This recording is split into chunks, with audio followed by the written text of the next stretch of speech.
Hello, Tania. Hello. I am so thrilled to have you back in Saskatoon. Thank you. And home for this incredible concert. I say home, I mean, I know home is Foam Lake, but Saskatoon, we claim you as home, so. I was here in Saskatoon for 4 years. After leaving Foam Lake, it was a very inspiring place for me. I started music here. I discovered my wanting to be a conductor here, and I came back many years after that. Even after starting to teach music education in Outlook, I would come back to Saskatoon. So I feel like it's home. Yeah, I know. I remember Outlook. Every time we have you, we always have an Outlook contingency in the audience for you, cheering you on. They also claim you as home, so that's good. It's good. I claim them too. Well, and we're all thrilled to claim you because you have had an incredible career. Thank you. You have, on top of being music director in Victoria, you've conducted some of the world's best orchestras. You've had some incredible artistic programs and projects that you've done, and now you're at the Broad Festival. Yeah. That's new. That was new this year. That's right. This past summer was my first. What was that like? Well, it's inspiring for me because the Broad Festival is the home of the National Academy Orchestra of Canada, and these are pre-professional musicians who are aspiring to be musicians in probably a Canadian orchestra like the Saskatoon Symphony. It's been going for 37 years, so I feel like many musicians all across Canada have once been a part of the Broad Festival and a part of the National Academy Orchestra. And for me, at this point in my career, I just very much love to be a part of this path where people are aspiring for their own futures and being a part of the beginning stages of what their careers will be. And it was really inspiring to be with them. So do you find, because you do a lot of work with the next generation of musicians, I know you do a lot of work with the Royal Conservatory at the Glen Gould School and now Broad Festival, you've done this a lot. Do you find when you're on the podium for those experiences, is it different because you're getting to inspire the next generation? Is that a different experience for you? You know, as a conductor on the podium, you're there to bring people together and to make them aware of things that you know about the music or what your interpretation is that brings it together. You're building an awareness so that people listen to each other and know each other's parts. And also you're connecting people to the composer and to the music in general and to techniques for playing music, techniques for listening to each other, and being connected in the kinds of sounds we make, the kind of bow strokes we make. So we do that all the time. Doesn't matter which orchestra we're with. But there's something about working with people who are at the beginning of their career and maybe performing Brahms' Symphony No. 4 for the first time, or Beethoven's Eroica for the first time, and here you're at the beginning of what you know is going to be an incredible journey. I always remember starting off, and and yet I feel like I'm just still on that journey. It's always changing, and it's incredible because being a musician is just really being a part of a very vivid life. Connecting to all those composers along the way, all those creative minds along the way, all of those cultures along the way. And so it's just a privilege to work with young people and to be a part of that beginning. Yeah, and I mean, you have made a career of connecting with people because everywhere I go and they go, oh, Tania's from Saskatoon. And so, it's amazing to see the connections you have made. We have a connection on stage with you this weekend because your dear friend Sarah is with us. Yes. It worked out perfectly, frankly, to get you both here at the same time. Yeah, except for the possible Air Canada strike, which thankfully we've averted as of. Yeah, I was worried. Will we actually have Sarah with us? Because I think for her it was particularly challenging. Sarah Davis Buchner, she was a new professor at the University of British Columbia. When I became in the beginning stages of me being the music director of the Victoria Symphony. Sarah came from New York. She didn't know anyone. Nobody in the Canadian music scene knew who she was. And I think she just wanted someone to make music with. And so we started collaborating there. But over the years, we've had an incredible so many incredible performances together. We were just recently in Chautauqua together, and Rhode Island Philharmonic together. I'm going to see her in Indiana in a few weeks. So it's one of those things that deepens over time because you play different kinds of repertoire together. You get to know them as people rather, so often conductors have a bit more time with an orchestra. We spend a week in a community and we're there with enough time to get to know people a little bit more. But often soloists, they come in the day before the concert. They have one rehearsal the day before the concert, and then they have the day of the concert, which might be a dress rehearsal and concert. And so in that very short amount of time, we open ourselves up to each other. A conductor and a soloist are very much reading each other's minds and wills, and I try to anticipate what she feels, and I want to ride the wave of whatever she's creating. And that's the thing I love about Sarah, is she's got a capacity, a technique, which allows her to really excite and really, and she's got this incredible experience that enables her to be a very deep musician. So. Yeah, I mean, incredible artist, incredible technique. I saw her years ago, and ever since I'm like, I have to have her in Saskatoon. I have to tell, we almost had you both last season, if I recall. And then Sarah's travel, she was going to be in South America, so it wasn't going to work to get her back in time. Yep. And then you got to go do an opera. That's right. And you love opera. Yeah. So what do you tell me? Because I also love opera. I remember you writing and saying, oh, and I'm like, no, go do, because I love opera. It's one of my first loves. What do you love about opera? I think primarily it's the same thing that I love about working with someone like Sarah. It's being connected, truly connected to another person who is also interpreting. So you're not, as a conductor, when you're conducting symphonic work, I am collaborating with the orchestra. I'm listening to what they bring to me, and I'm manipulating it. I have my interpretation, and I'm also listening to what the energy is and how it kind of transforms in real time. When you're working with singers, there's this real fluidity there where things are from the heart and also very personal, because it's their body, it's their voice. And I just really love making that intimate connection to people, whether it's a piano soloist or whether it's operatic voice. And also the repertoire for me is just always inspiring, whether it's orchestral repertoire, I love it, but there's so much in the operatic repertoire too that is so incredible that you can't do otherwise. And for instance, last year it was the Magic Flute of Mozart. That's an amazing score, and really a privilege as I go through my career to conduct all of that. That's amazing. That's amazing. Let's go back to Sarah. So you get to do, I took us on a detour there. That's all right. You get to do this Tchaikovsky piano concerto with her. I was thrilled when this worked out to do this, because we haven't done the piano concerto in a long time. Wow. I think pre-me, and this is my 11th season. Okay. So it's been a long time. Such a great concerto. It's such a great concerto, and it's one of those things, when we start to look at programming, I always, there's certain pieces that I want to make sure we get right. I want the right pianist and the right podium to work it, because this concerto is so famous and it verges on the overplayed in the big centers. Most of those big orchestras do it every year, and it can feel kind of formulaic. It can kind of feel like, oh, well, we'll do it because people love it and it doesn't matter. But I really wanted to make sure that when we did it, it actually did matter. Yeah. And I think the two of you together will bring something really special to it. What do you love about this concerto?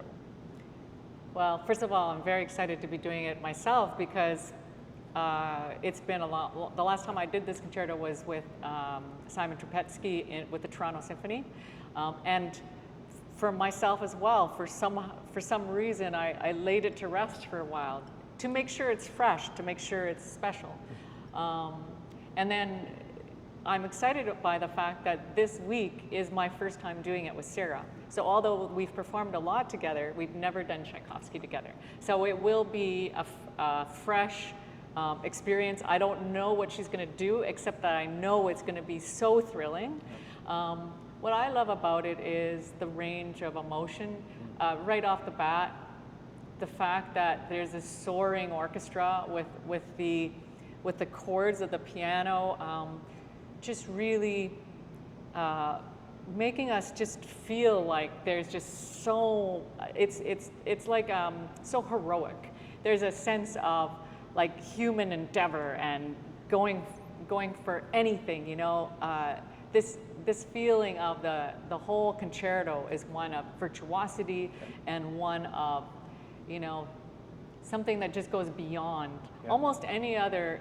The emotion of it is so over the top. It is so hopeful. It is so expanded. It is so filled with wonder, jaw-dropping, that it just really, it's one of those pinnacle pieces in the orchestral repertoire and the concerto repertoire that you know, just causes people to really be excited by the experience of being there, listening and watching it. I know people will watch with their mouths open going, wow. And that's what we want with music. That's what we want people to experience. And with someone like Sarah, her power is so immense that there's the power and the virtuosity which she will bring to this score. In spades. And yet the second movement is so delicate.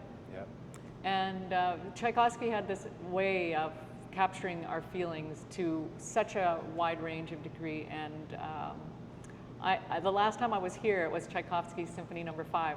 And in fact, I've got the score with me because I'm conducting it in Montreal in a few weeks, and it reminds me of being here. And it's the same thing. There's a sense of anything is possible. I find this concerto, I mean, it feels like the soundtrack of a great adventure.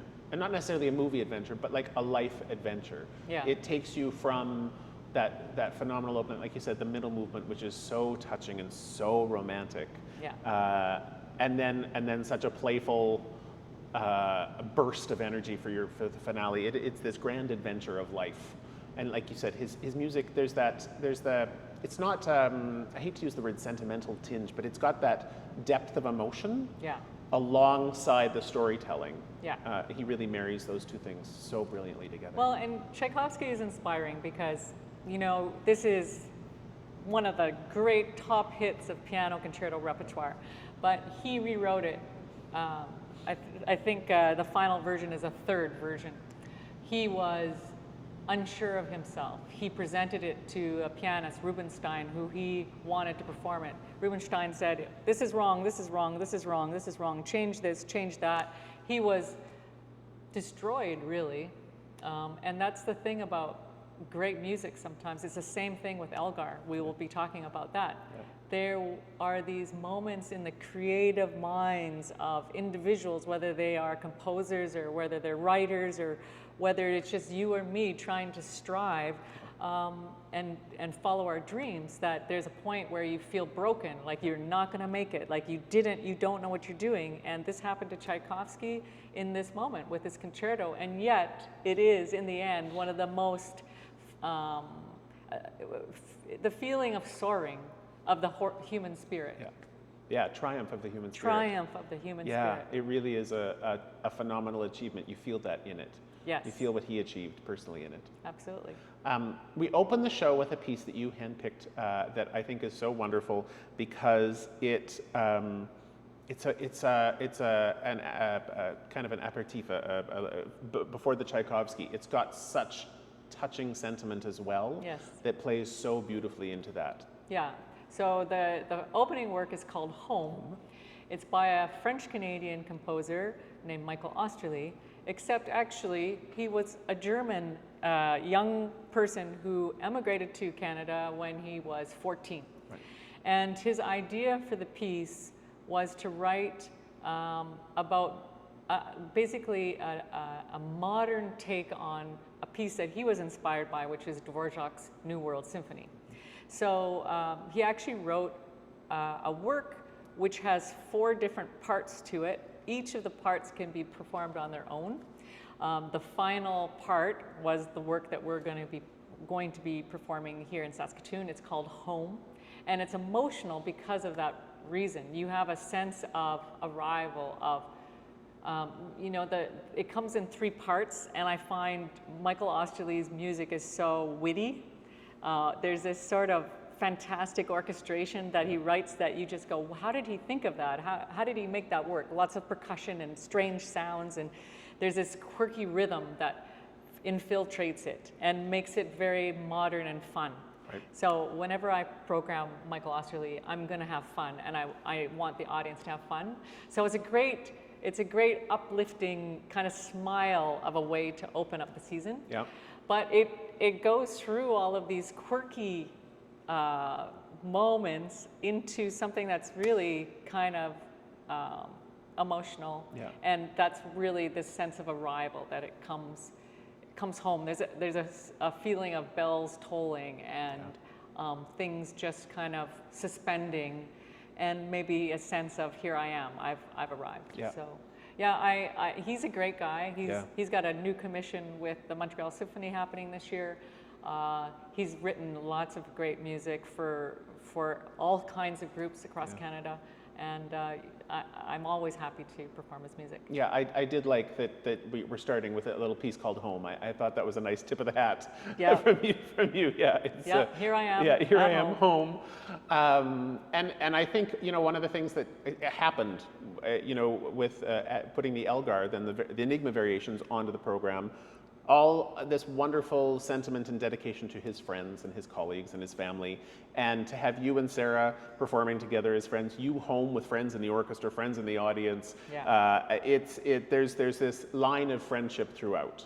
Yes. The Enigma variations, I think we all know Nimrod because it's been overplayed, but in in a good way, because it is such a beautiful piece of music. But taking the time to listen to the full work in its entirety, which doesn't happen much anymore in a world where people listen to playlists and hear Nimrod for 4 minutes and move on. Yeah. I've taken a few listens to it in the last few weeks and tried to dig into it, and I'm fascinated by this piece that each time I listen to it almost feels less like a set of variations on a theme and more like one giant theme.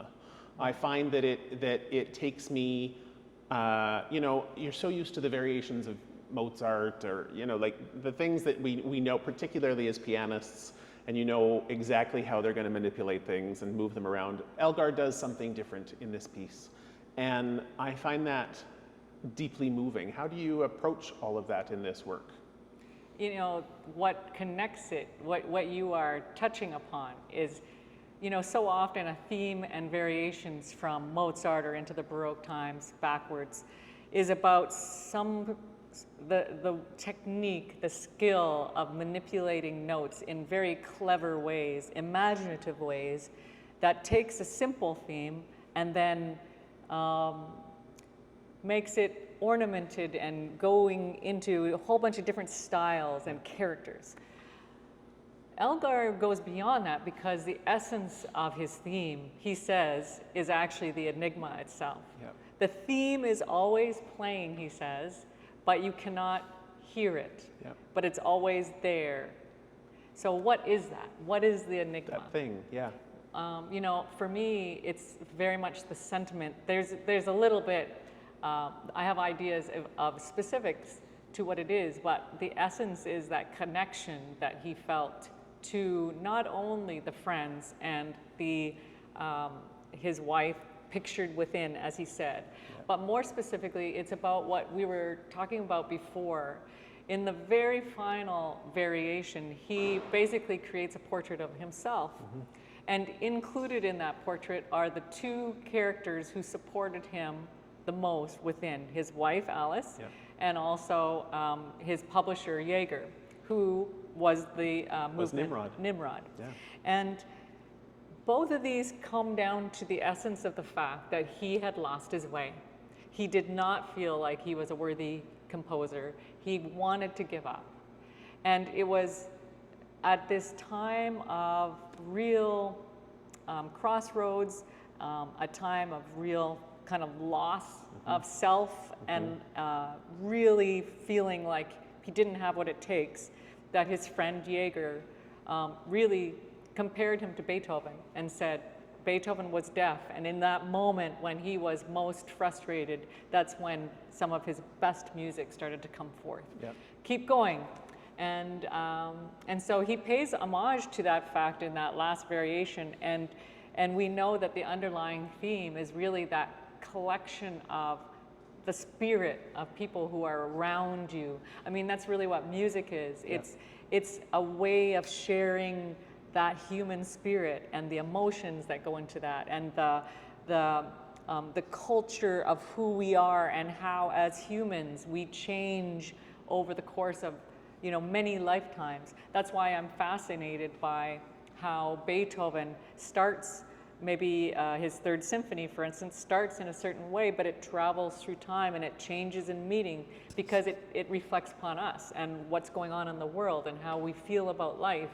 And so that abstract quality of how music can grab the emotion Elgar felt, Yeah. or the spirit of what he was able to do, was how he was able to capture that in all those beautiful pieces. Yeah. What I love about this program is, as you say, it brings people together.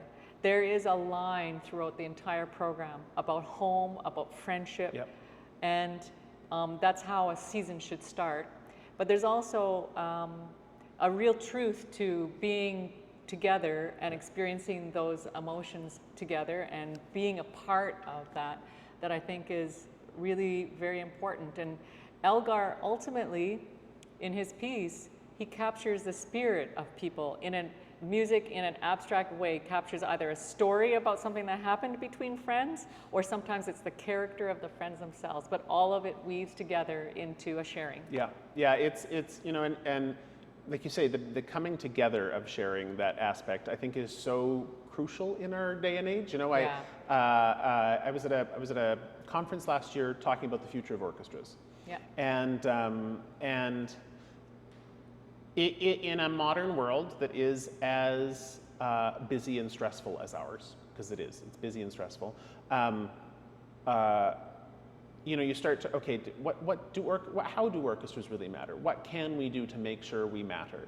And I after that conference, I was left with a lot of great questions and a lot of provocative ideas. And I read a book called Your Brain on Art. And it talked about how people who go to concerts regularly, symphony attendees, the reason why typically subscribers to symphony orchestras live longer than their peers is because they are going to concerts regularly, and that experience and enjoyment of making music together, audience and orchestra or musicians on stage, actually does improve our lives. And there isn't anything else that recreates that. It's not the same as going for a run. That's good for you too, but this is a different way of looking after ourselves. Well, I think music really brings us back into ourselves. Yeah.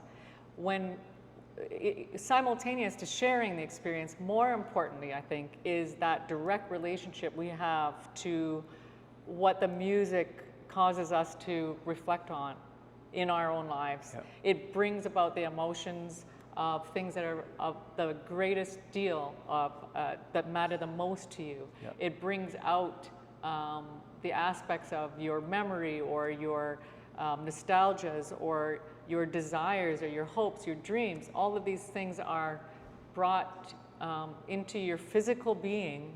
And there's the music itself, the emotion is really an embodied aspect Yeah. of what it is to be human. We feel, our entire body feels those emotions, and music is really a very embodied form. You're feeling it in this moment. You are responding to it in that moment.